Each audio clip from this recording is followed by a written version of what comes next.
guys, Mix here, and in today's video we are back with the Yamaha Breeze 125. It has been quite a long time since I've done a video with this thing, and I mean nothing much has changed with it. It is still how it's been. It's still running great, and I'm pretty sure the last video I did with this was getting it running. So obviously this thing is running and riding amazing, and I do actually have some big plans for this thing. Since winter is coming, this thing is definitely going to be my winter ride. I've never actually had a quad to ride in the snow, in blizzards or anything like that, so this will definitely be an exciting winter, that's for sure. But this thing isn't quite ready to go winter riding yet. So mechanically it's prepared, but I do want to take this thing in some blizzards, and if I want to go riding in the night, rip in the snow, we're gonna need and be able to see. So this thing does have a headlight on it. It's just the single stock headlight on it that comes with them, and it's not the greatest headlight. So recently a light company, Nilight, has reached out to me and asked me to put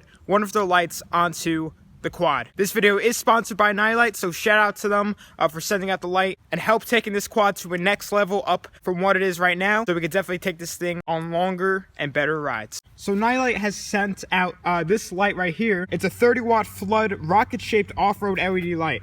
This thing is actually pretty sweet looking. I have not opened this yet, so we're gonna do an unboxing. But this thing has a lot of great specs that you definitely want to find when buying a light. It could go on vehicles with 12-volt or 24-volt batteries. It could last over 30,000 hours, which is insane. It's waterproof, dustproof, and what I really like about it is that it has a 2-year warranty. So that is definitely awesome. You don't see that a lot with lights. So stay tuned to the end of this video after we install it and see how it looks, on how you guys could check out their website and check out some of their lights. Also, a discount will be told at the end of this video, so stay tuned. I really suggest this company. So guys, I do want to go ahead and begin in unboxing this light. I'm super excited to put it onto the quad, because that quad definitely needs a bigger light to put on it, because I've driven around just the backyard with the stock headlight on, and it is honestly just super hard to see.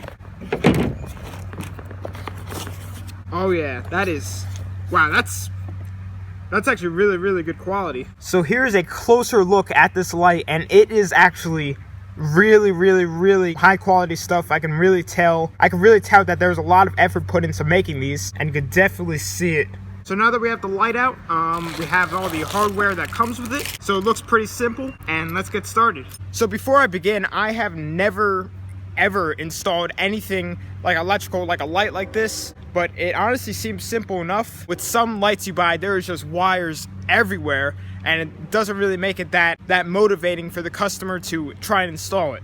But this seems nice and simple, and I'm looking forward to installing it. So you can buy like wiring harnesses for the lights that they have. I did not get a wiring harness, but that is because I just have a ton of wires from a wiring harness. So I just decided to use wires from there to run the light from the front to the battery. So I have my 2 wires for that there. So right now what I want to do is find a perfect place to mount this thing. I'm thinking somewhere up here in the front. I think that'll definitely look really cool. So we'll start, picking out some places where it'll fit. And then it also came with the brackets to mount it. So once we find that, we'll try and mount it up and see how it looks. All right, so I just took off the old license plate that was on here, just so we have more, back clearance for the light. Doesn't matter, the thing was last registered in 2002, so that doesn't even matter. I was kind of thinking something like this. I think that'll look pretty sweet. It could be mounted in any direction you want. But just, how it is for this quad, it's better to put it upside down. But this thing could go on a truck, a dirt bike, anything pretty much with the battery, it could probably go on. So yeah, I think I'm just going to do that, make sure it's nice and straight, then I begin mounting it up. So now that I have my spot all picked out, I'm going to begin drilling a hole into the front little crash guard, so then I can mount up the bracket and then mount the light. Then once that's done, we can just run the wiring, and just like that, it'll be done.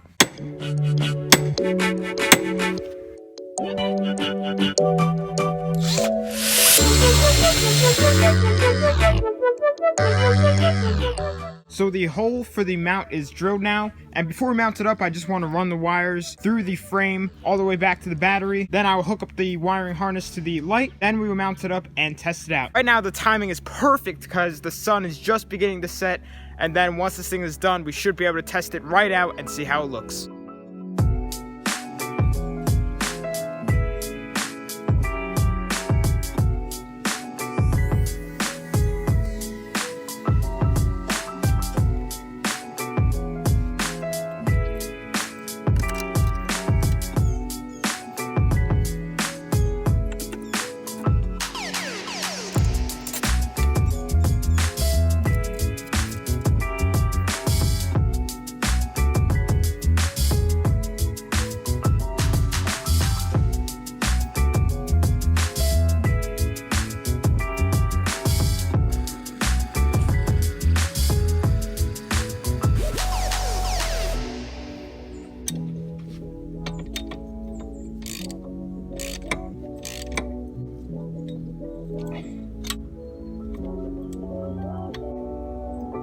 So guys, the mountain is all mounted up, all the wiring is connected, and I ran it all the way back to the battery. Before I zip tie all the wires, everything, and clean it all up, I just want to test it out and see if the light will even work. I'm gonna put some power to it and we'll see if it'll turn on.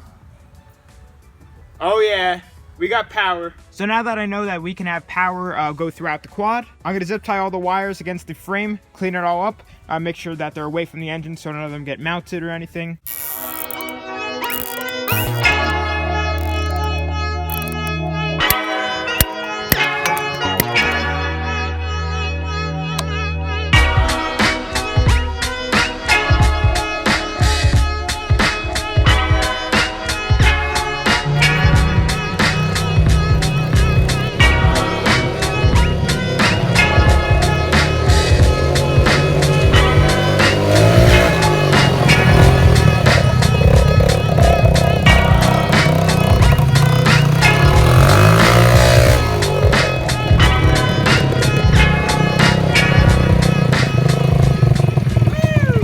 Alrighty guys, so it is running and this light is insane. This thing shines so much better than the old one, that's for sure. You guys probably can't even tell that much on camera, but like right now I'm standing in front of it and this lighting is insane. I highly recommend this light, that is for sure. And if you guys check out the website and use the promo code TREAT70, you will get 70% off of the lights, light bars, headlights, lights like this. Definitely go check them out, they are awesome. After using this, I will definitely go back to Nilight. So definitely click the links down below and check out their website and definitely buy some of their stuff because this is really awesome. It was super easy to install and it came out great.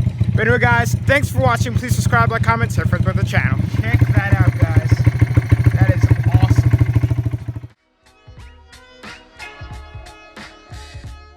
Hey guys, Mix here. In today's video we are back with the free pit bike Supermoto build series. So as you guys know from the last video with this, it finally re-began after a long pause with this specific build, and that is because we ran into the issue with the sprocket not being able to come off and the threads on the axle being absolutely destroyed and the axle nut wasn't able to thread on. So if you saw last video, then you saw that we resolved this problem. The new sprocket is on there, but when I went to button up the whole rear end, I saw that I was missing the spacer that goes on that side, and you kind of need that so your wheel isn't all crazy. But I recently got a package in the mail from twowheelspro.com. That is an awesome website. I think it's my first time ordering something from there, but it's all OEM stuff. You can get aftermarket stuff from there, but they have diagrams and everything, and this is a OEM axle for this 2003 Honda XR70. So we're going to be unboxing it now.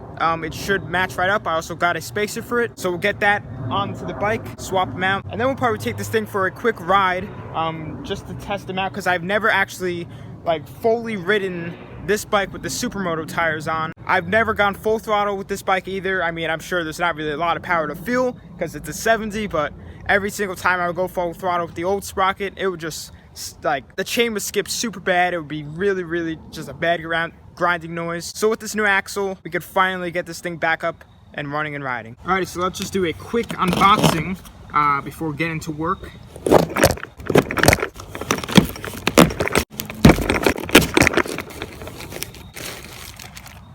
Oh yeah, that is a nice axle right there. So here's a closer look at the new parts. Here's the new axle, looks super nice, and then a new spacer. So nothing too special, but let's get started on installing these onto the bike. So this should be a really quick transfer over. This axle is already loose, obviously, because the axle nut can't thread onto it. So we'll take that out quick, swap it over, make sure that we have the tensioners on there when we put it back on. Then we'll tighten it down, tighten the chain. I'll probably lube up the chain and everything, make sure the alignment's all good, and then we'll see how she feels.